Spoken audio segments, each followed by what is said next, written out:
Sziasztok! Én Szénégető Richárd vagyok, és köszöntök titeket a csatornámon. Ebben a mai videóban nem másról fogok beszélni nektek, mint a Shinedown legújabb lemezéről, a Planet Zero-ról. Először is nézzük meg, hogy néz ki a CD, amikor kicsomagoljuk. És akkor nézzük meg, hogy néz ki a Planet Zero CD belülről.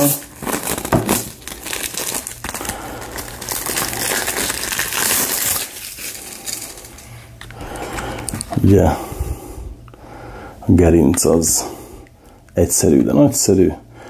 A borító koncepció tök jó, ugyanis itt majd ezek a krikszkrakszok jelölik azokat, amik igazából nem dalok.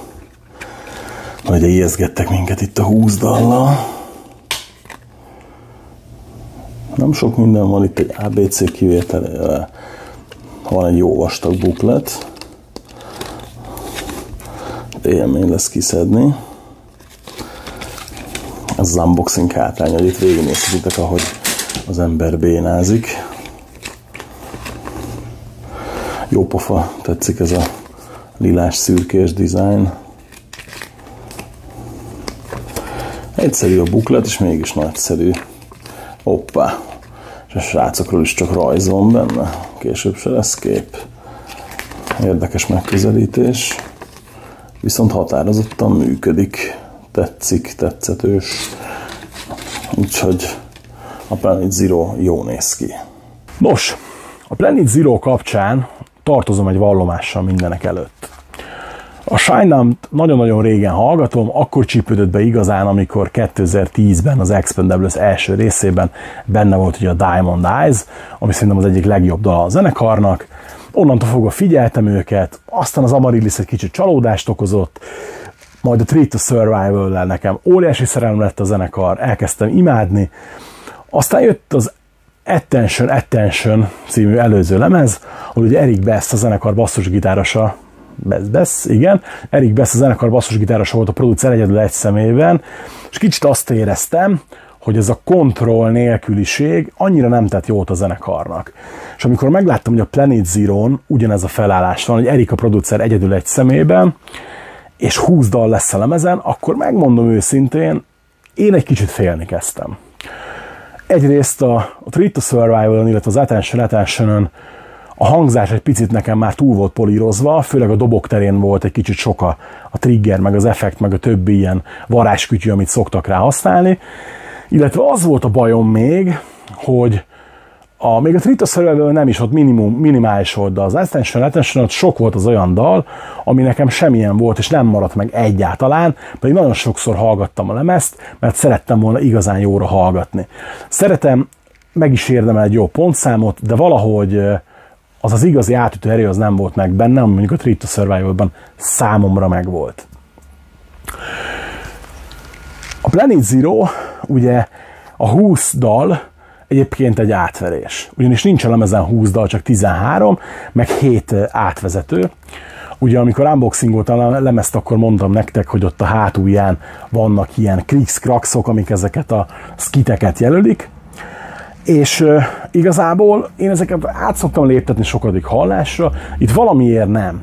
Valamikor adnak egy tök jó ilyen synthwave alapozást a dalnak, valamikor adnak egy tök jó cyberpunk feelinget, egy ilyen kis posztapokaliptikus hangulatot az egészhez, és valahogy úgy beépül ez a dalokba, és elkezd az egész működni. Ugye a No Sleep Tonight már punkos kezdése egyébként olyan, hogy nem is tudtam vele hirtelen mit kezdeni, ilyen lesz ez a lemez. Hát a felvezető dalokat, mikor meghallgattam, úgy nem igazán maradt meg egyik se, de nem voltak rosszak, csak hogy úgy nem volt meg az a nagy átütő erő, amit én mondjuk vártam volna tőle.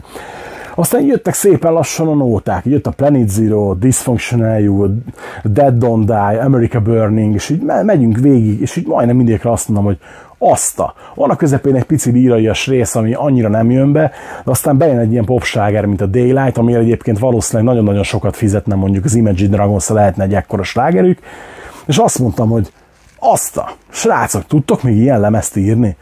Amikor az Iron Maiden előtt láttam a bandát nyáron, akkor úgy azért valahogy úgy láttam meg bennük a tüzet, meg úgy éreztem, hogy most egyben van a zenekar, és kell, és ez tök jó, és hogy pörögnek, és nagyon király.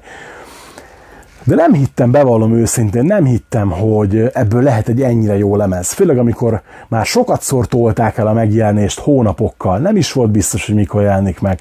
Ezek mind-mind olyan előjelek voltak, hogy azt mondtam, hogy nem lesz ebből jó lemez. Ahhoz képest, hogy attól féltem, hogy nem lesz ebből jó lemez, a Planet Zero nekem eddig az év egyik legnagyobb meglepetése. Nem tökéletes lemez, mert megint becsúszott egy-két töltelék, de úgy látszik, hogy ez a zenekar valószínűleg nem fog már 10 pontos lemezt csinálni, de nem is biztos, hogy kell neki. Valljuk meg őszintén. Így szeretjük a Shinedown-t, ahogy van. Tök jó ez így. Baromi jó dalokat adnak. Van egy tökéletes énekesük, aki mindent ki tud énekelni, leénekli a csillagokat a világ tetejéről, és amíg tudnak ilyen lemezeket írni, mint a Planet Zero, engem nem érdekel, hogy van egy-kettő töltelék dal rajta. Nagyon kíváncsi vagyok rá, hogy ti mit gondoltok a Planet Zero-ról, mert nagyon óvatos kritikákat olvasok, illetve nagyon óvatos véleményeket olvasok. Legyen most itt az a fórum a videó alatt, ahol mindenki őszintén elmondja, hogy mit gondol a lemezről, a zenekarról, az egész jelenségről, mindenről, hogy ez a post-grunge pop-metal vonulat, ez nektek hogy tetszik, illetve hogy tetszik a dobhangzás a Planet Zero, mert nekem tetszik, hogy organikusabb lett. Na? Tehát jöhetnek a kedvenc dalok, illetve minden egyéb más is kommentben, ha tetszett a videó, akkor tetszik gomb, feliratkozás, like, még mindig fordítva, tehát feliratkozás, like, így marad, nem baj, elbasztam megint, néha lehet egy kis baki is benne. Leírásban pedig megtaláljátok, hogy tudjátok támogatni a csatornát, hogy még több ilyen videó készüljön. Még egyszer köszönjük, hogy itt voltatok, sziasztok!